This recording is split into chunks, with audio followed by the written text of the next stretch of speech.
Good afternoon, colleagues. It's great to see so many of you here again for another talk in our Gen AI seminar series.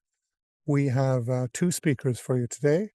Laura Milne, Head of Digital Education at the University of Chester, and her colleague Katharine Welsh, Associate Professor and University Innovation Fellow with the Centre for Academic Innovation and Development, also at the University of Chester. In their talk, Laura and Katharine will examine what higher education can learn from disruptive events, focusing initially on how Gen AI is challenging established practices across the sector. Okay, in terms of format, we're going to go for something like 30 minutes presentation. At that point, we'll say goodbye to those watching the recording. And then for those attending live, we're going to have a bit of a collaborative exercise and then some questions and discussion. So that's a slight change to our usual format, but you can still start posting questions to the Q&A area in Zoom whenever the spirit moves you, really. And as before, you can upvote the questions of others. So look, I know you're both very busy and in high demand, Laura and Katharine. So thank you very much for accepting my invitation to do this talk for us. And over to you. Thank you so much for having us. It's lovely to be here, and it's really lovely to share this time with my excellent colleague Katharine. So as I was introduced, I'm Laura Milne, Head of Digital Education within our Centre for Academic Innovation and Development. I'm largely responsible for all things learning technology at our university at Chester, and that's had quite a lot of work on the VLE in the recent past, but our ever constant companion since end of 2022 has been Gen AI, and I've done a lot of work with Katharine on that. So handing over to Katharine to share a little bit more about herself. Thanks, Laura. Yes, thanks for inviting us along today. I'm Katharine Welsh. I've got two roles at the university. I've been a lecturer in geography and environment for the last 15 years, largely teaching on our natural hazard management programme. For the last 3 years, I've also been seconded to our Centre for Academic Innovation and Development, where about 2 weeks into the job, early 2023, I got asked to keep an eye on ChatGPT to see what it might mean for education. And needless to say, that was the understatement of the decade. And since then, I've been working to support colleagues and students through the leadership of our AI and education working group. So some of the work we'll talk about today sort of reflects on both roles, and you probably see how that will develop throughout the talk.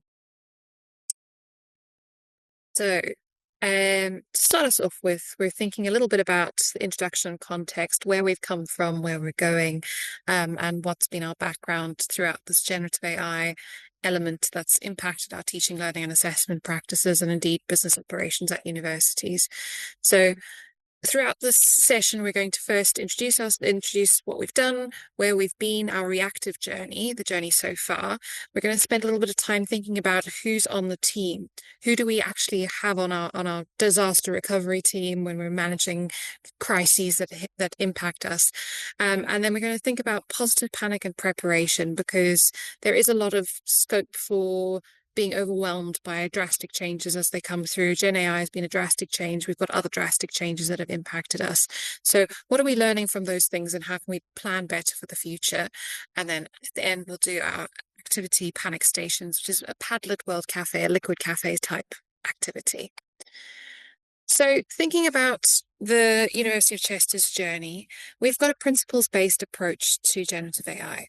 That means that we've considered that generative AI is generally too fast-moving to be firmly encoded in a formal policy. So we've got some really strong principles that support our use and adoption of AI. We are responsible, ethical, and transparent about how we use AI at the university, and that's from students' perspective and from staff perspective. So we actually do encourage people to experiment with AI, but we want to do that carefully and safely, and make sure that we maintain academic integrity, make sure that we maintain security of assessment, make sure that we can maintain ethical approaches and security of data. Early on, we established faculty working groups where we had representatives from each faculty. Katharine was our AI and assessment lead initially, and then has become the AI and education lead. We've had this cross-institutional AI and assessment and AI education working group. So that's had members from academic skills, the faculty groups, academic services, and our academic conduct experts. We initially did an assessment review and revision in that early days of, wait, hold on, assessment's going to be radically broken by this new tool. What are we going to do? That sort of panic stations moment.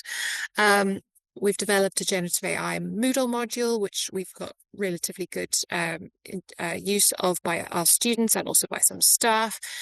Katharine and Jackie Potter, our centre lead, and I have co-written an article called Evaluating Our Institutional Response to Generative Artificial Intelligence, Applying Kotter's Change Model and Sharing Lessons Learned for Educational Development, which reviews our work in that initial, the first sort of year, 9 months of GenAI.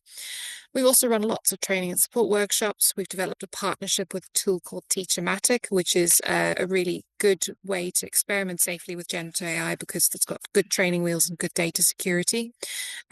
We've developed a list of university-approved tools, including Teachermatic, Copilot within the browser, Adobe Firefly, and a few careers-based ones. And in order to do that, we had to develop an approval process through our technical design authority that's been really informative on how we actually maintain that sort of sense of information security and data protection. More recently, we've developed the Artificial Intelligence Special Interest Group, and Katharine's currently running 10 days of Teachermatic, which is great because colleagues are getting to use different generators within this tool to explore and support their teaching and learning approaches. We've also developed some resources and been active participants in a number of sector network discussions, for example, with GAIN and JISC. I said we were a very principles-based institution, and here are our 10 guiding principles. The first of which is that we cautiously, responsibly, and transparently embrace AI. We're also very careful about the types of information that we would enter into generative AI tools. So we've got a total ban on staff putting any student work through GenAI. We have had to request permission for that ban to be relaxed because we're actually running a feedback pilot to explore Teachermatic's feedback tools in a very responsible way. I think the other really important ones that we've got clarity on assessment briefs about whether and how students can use generative AI tools and guidance around what types of tools should be recommended, and giving some space around, we're very aware in the recent past of conscientious objectors to AI. So how do our principles map onto that conscientious objection to AI? I think this is my last slide for a bit, which is the challenges and opportunities. Part of our challenges has been that we've got lots of silos of activity, and that's because we have areas where we've developed deeper expertise and maybe particular academic disciplines that have more expertise than others. For example, computer scientists are likely to be slightly better versed in AI than some other areas. But part of our working group focus was to try and bring those places, those areas together. Another thing that's really challenging in the AI space is shiny thing syndrome, and that might be shiny thing syndrome from senior leaders or someone else who's seen a cool tool at a conference and then essentially comes to us to say, we need to get this tool, we need to get it immediately.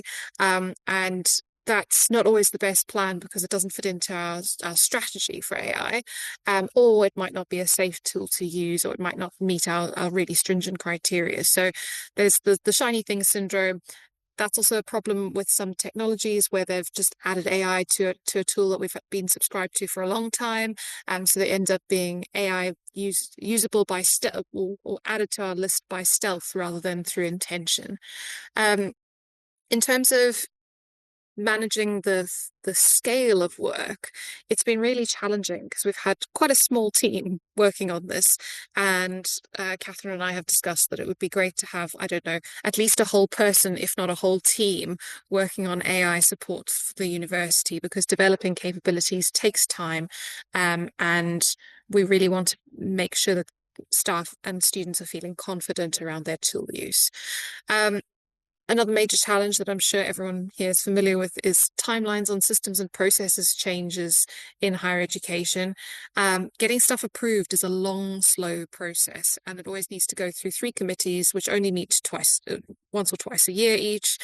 So you end up getting stuck in the bureaucracy of getting policies and processes through. And then that final point of data and ethics and sustainability and all of those really common concerns that we have around AI, that it's difficult to clearly and openly show how we're meeting a really stringent standard in those areas, but it is important that we do that. In terms of opportunities, particularly for our AI and education working group, we feel like we've been doing a lot of work much broader than education, and that's been exciting because it's spun off an AI and research group and an AI and business operations group. So there's just that scope of opportunity for things that we can do with AI. And not everything we can do with AI we should do with AI, so it is worth flagging that. But there are busy work tasks that we end up doing that we could outsource, particularly when we're pushed for time and we've got lots of admin to do. There's really high opportunity for collaboration with students. Students are fabulous and often more skeptical of AI than we are, which is great to see and great to experience because they push back against some of our assumptions. So wherever we can, we'd like to incorporate more students in our work. There's opportunity for collaboration beyond the usual suspects. I can probably relatively quickly name a list of lecturers that I would go to have a discussion about technology and technology use in their class. And AI is impacting everyone. So it's pushing me to think about who the unusual suspects might be. How am I going to have these conversations around AI and technology with colleagues from, for example, nursing, who traditionally have been slightly more reticent to engage with technology in this sort of way. And yeah, that sort of strategic use to shift effort away from busy work into that really creative work that can only be done by humans. So those are some challenges and opportunities we've seen. Thanks, Laura. Can I have- So we just wanted to ask, we've talked a little bit about what we've been doing at the University of Chester. We wanted to ask the audience how you feel, like how confident do you feel? So the first question we've got for you, if you could just move the slide on, Laura, if you don't mind, is thinking about your AI maturity, both personally and institutionally. So how confident do you feel in your own abilities? Where do you think the institution that you work for is at with AI? I mean, we were talking just before we came along to this webinar, and we were talking about how, we're all working on this together essentially, and we're all still trying to find solutions. So it's just interesting to see how other people are feeling about it. So if you don't mind putting your answer to that in the chat, that would be really helpful, just to give us a sense of where you think your institution's at, how confident do you feel? Are there any areas that you're not so confident with, perhaps, or things that you think might need to be addressed that haven't been addressed already, for example? I'll just give it a minute and hopefully we'll get some answers in the chat. Hopefully I can see the chat, I think.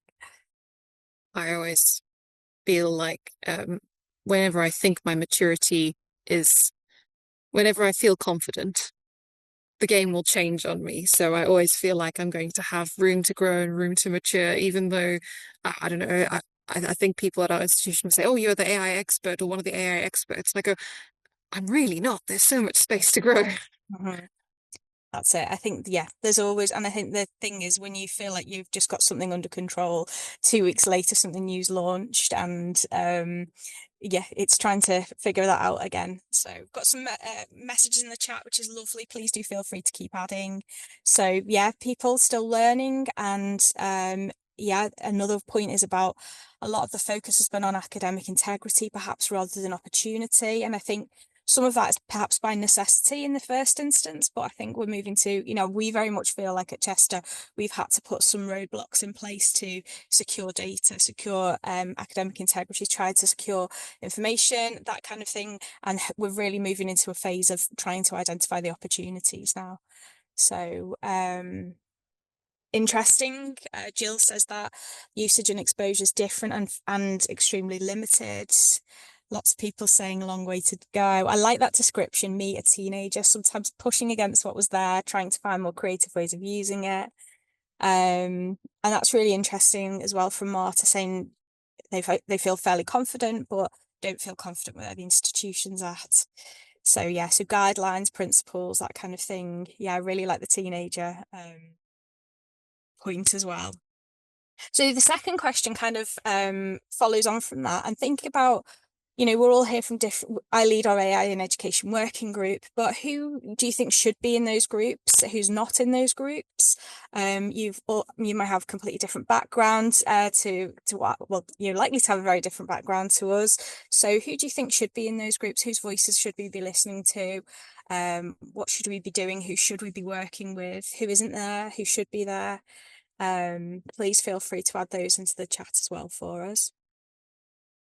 Some interesting points still coming through for question 1 as well. So thanks for that. Yeah, I like that, Jill. Acceptors and non-acceptors. And you're right. I think that's what Laura was saying before, not just talking to the kind of usual suspects or the people who are already bought into something, or the converts to AI, perhaps, listening to the other people and thinking, why don't they want to adopt AI? What are the challenges of that? And making sure a wide range of perspectives are listened to is really important. Yeah, so students still struggling with how to use it appropriately.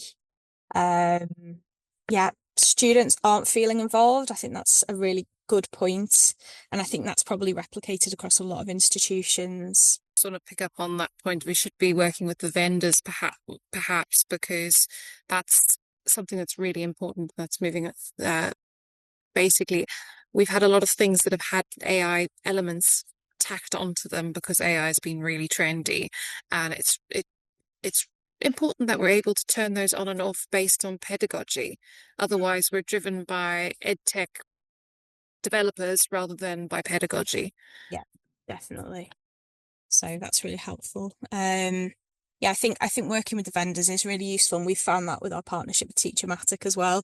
There's things we want to do, but for example, like a bulk upload of something, but they don't have that, so they're working on seeing how they can integrate those kinds of things. We're working with them in that way.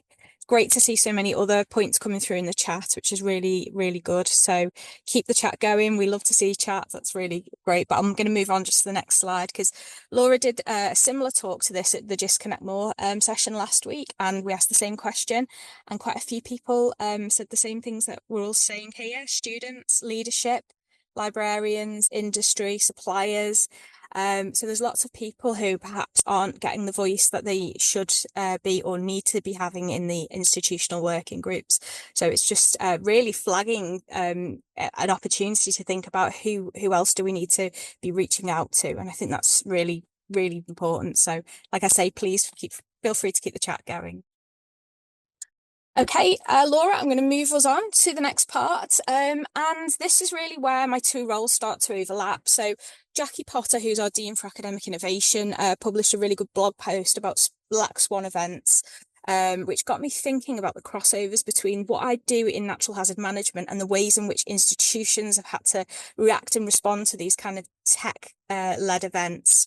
So bear with me a minute. I'm going to just explain this kind of disaster management cycle. So in disaster management, we draw very heavily on this cycle where an event happens, there's an immediate response, there's a longer term period of recovery, then there's longer kind of mitigation strategies, and a phase of preparation takes place. And so in some cases, we don't always know in hazards, for example, when an earthquake or a volcanic eruption will take place.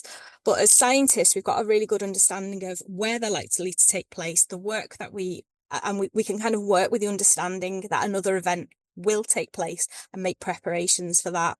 So as I've read that blog post, and I've obviously worked in the two fields, I've worked in educational technology around fieldwork pedagogies for the sort of last 15 years as well. The last 5 years, we've had to react to, respond to, and recover from the digital switch that was catalysed by the pandemic. But then we've started thinking about, to what extent did we put mitigation strategies in place, and did we give any thought to how well prepared we might be for a next time? So if there's a next time. So perhaps we'd hope there might not be a next time, and then the pandemic was going to be our kind of one-off black swan event. Yet 3 years ago, obviously, generative artificial intelligence was unleashed. Universities then had to react, respond, and try to recover again. But as you can see from that disaster management diagram, the cycle, that's really only half of the story. So what we're starting to think about now is how do we mitigate and prepare for the next event, whatever that next event looks like at a university level? How well prepared are we already? What can we take from what we've done, what we've learned, what works, what doesn't work from both the pandemic and from generative AI to help us to better prepare for whatever happens next? So we want you to start thinking about some of these questions, and as we go through the session, and we're going to come back to that for your feedback a little bit later on. So some of the things that we've reflected on and feel like we've learned, we've kind of categorized. So in terms of learning, teaching and assessment, we found that the rapid development of faculty working groups to support colleagues was really important. Rather than coming from a central working group, we had 3 faculties with leaders who were kind of prominent in those faculties. So people knew them, they identified them, they felt able to go and talk to them. We had drop-in sessions. And I think having that more sort of personalized working group where people knew the faces, felt comfortable, worked really well. People felt very well supported, particularly in the early parts. We've also had really useful drop-in Q&A sessions, so having regular sessions where people can just come along with questions. We might not always have the answer, but it's the idea that they can come to us with questions. We can go away, find the answer, find the solution, or work on something for them. It feels like it's quite responsive, and I think it develops that relationship, it develops that trust, and it also shown that we are working on something, we are doing something, because I think a lot of the work you can do centrally sometimes is quite hidden until you launch particular things. So by having something a bit more informal, we found that that's been really useful, and people have been asked, they've had the opportunity to air their questions. We've also issued frequently asked questions guidance regularly throughout, updating people on questions that we get asked all the time. So obviously if somebody's got question, other people are going to have it as well, so we issue them fairly frequently. And so these are starting to build some of the things that if there was a next event, or if there is something else we need to respond to in the future, these are some of the things we would come back to and think, well, that worked really well, and we'll try and put that out again. Similarly, in terms of operations, making sure we got a rapid the rapid development of our university working group. And it was from across the university. We had faculty representatives, we had academic services, academic skills, we had academics in there, we had professional services, librarians, we got people who could make decisions in a room together. And we were able to move forward quite quickly because of that. So we weren't waiting for the next committee, like Laura was saying earlier. We were all together. We had a sort of senior leadership sponsor who, and so on. So we were able to make decisions quite quickly about what needed to happen next. And we got those people in the room at the same time to help us to try and identify those immediate operational matters. Sorry, the slides just moved on, Laura. Thanks. Similarly with policy, we thought about policy straight away, but recognised quickly that things were moving too quickly. So we went for a principles-based approach. We thought about guidance in the first phase before we will eventually move to policy later on. And we needed to try and consider operations to be that kind of response phase, with the strategy to come a little bit later. So that immediate response is probably something that we would go for the next time. So identify what needs to happen operationally, and then think about our strategies later on. Similarly, ethics was a big issue when thinking about artificial intelligence, and we explored lots of different avenues around ethics, and we did put some temporary roadblocks in place, which were effectively roadblocks to innovation at one point. We always wanted them to be temporary. So for example, Laura talked about our technical design authority, our tool approval process, because in order for us as a university to feel like we'd been diligent around data protection and information security, those roadblocks needed to be put in place. So we needed to slow that process down, but have always been working in the background to try and improve that process, make it quicker. And we are moving towards what we're calling kind of safe AI, which is a flow chart based on an Australian university who's inspired that, so that colleagues can make decisions for themselves and come to us at appropriate points, rather than everybody having to come to us all the time. So hopefully that lifts that roadblock, But I think what we've learned from that is these temporary roadblocks are okay. They're okay to have, and it's okay to slow things down slightly while you put process and safeguards in place. And then finally, I think scaling our efforts has been an interesting experience. So we've really had to listen to our colleagues, identify the support they need, recognizing people are time poor. Everyone's busy. You know, we get asked as academics quite a lot, just, could you just do this? Can you just do an extra thing? And for some people, it felt very overwhelming to have to think about something else, which needed their attention. And everyone's working at different paces, as Laura said earlier. So trying to work with people who've never ever used an AI tool before, all the way up to people who are saying, can we use this for our marking and our assessment? So having to scale our efforts across all of those people has been really interesting, and I think we've learned a lot from that. Thank you, Katharine. Sorry, the slides jumped ahead. I hadn't clicked anything. I don't know why. But here we go into our next section, which is about positive panic and preparation. So as a framing, where did we get the words positive panic?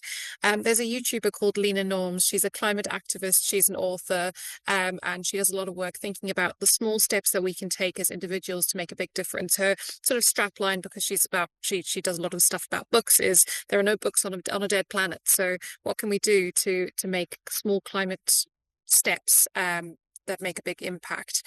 So she's written an excellent, I'm going to say self-help book. It's kind of a self-help book called Half-Assed Human. So anything that's worth doing is worth doing poorly as a start. So you start small. You don't start trying to be perfect, which I think it also pays into how we think about how we're doing things for GenAI. We try and do the best we can with what we have.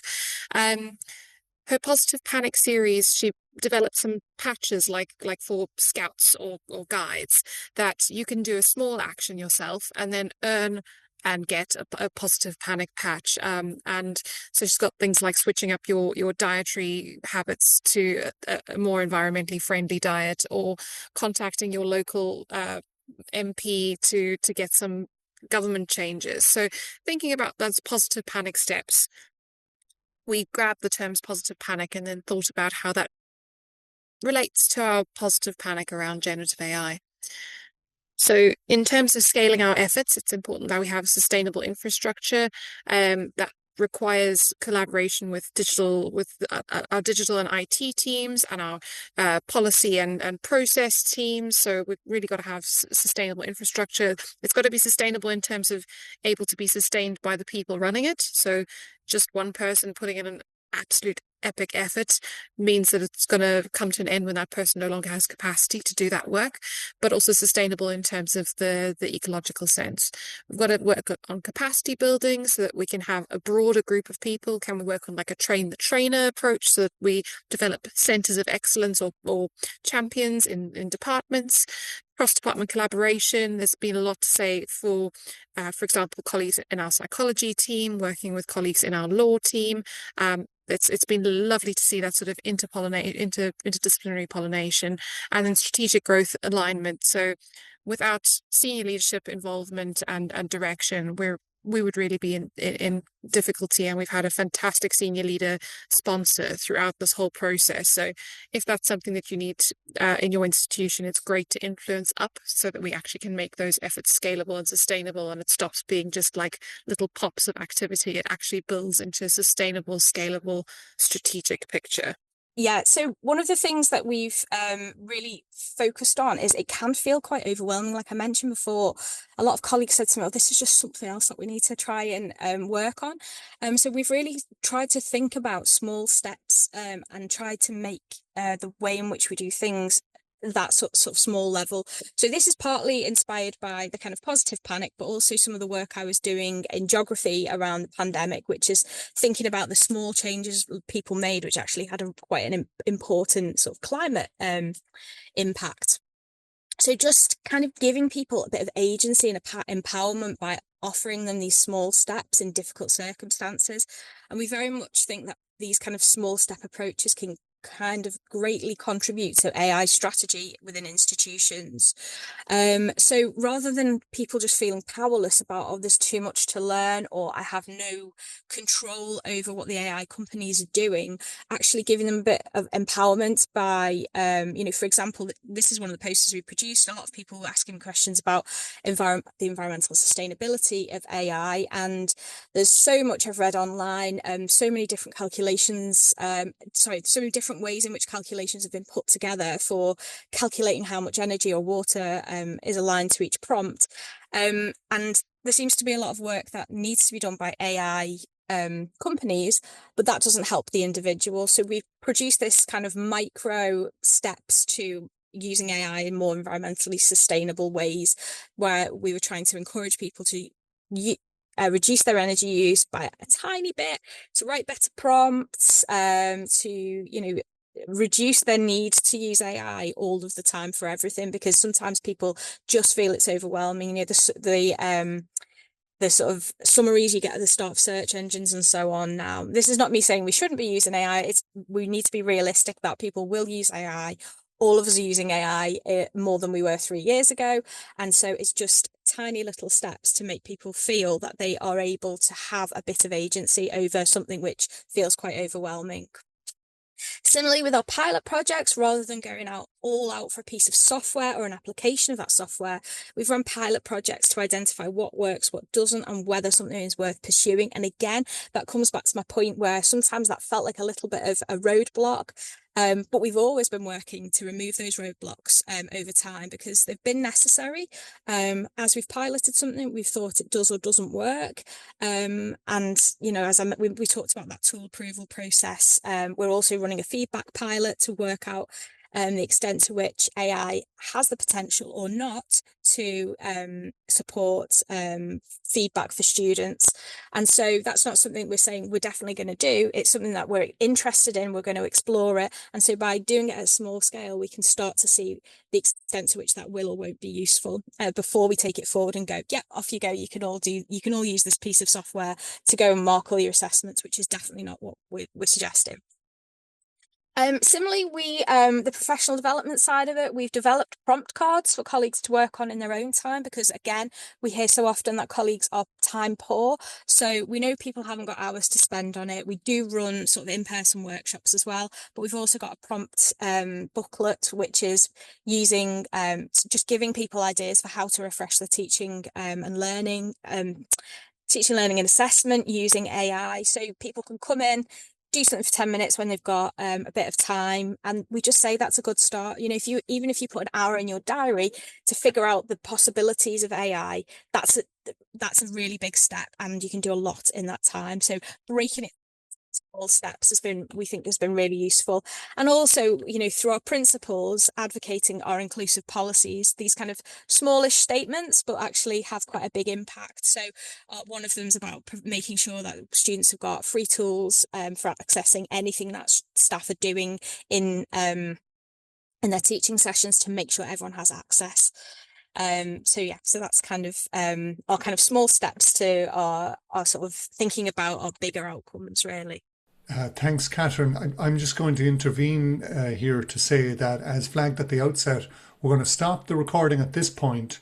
But for the sake of that recording, and in case I don't get a chance later, I'm just going to say thank you so much to you, Laura, and Katharine, for a really engaging, energizing and insightful talk. It's been really great to hear what you've been doing in the University of Chester, and really interesting to have GenAI framed in this new way. So lots to think about in terms of our personal and institutional response, both to generative AI and to disruptive change in general. So thanks again. So we're going to say goodbye at this point to those watching the recording. And for those of you attending live, we're going to move on to a short Padlet exercise and then some questions and answers. Thanks so much.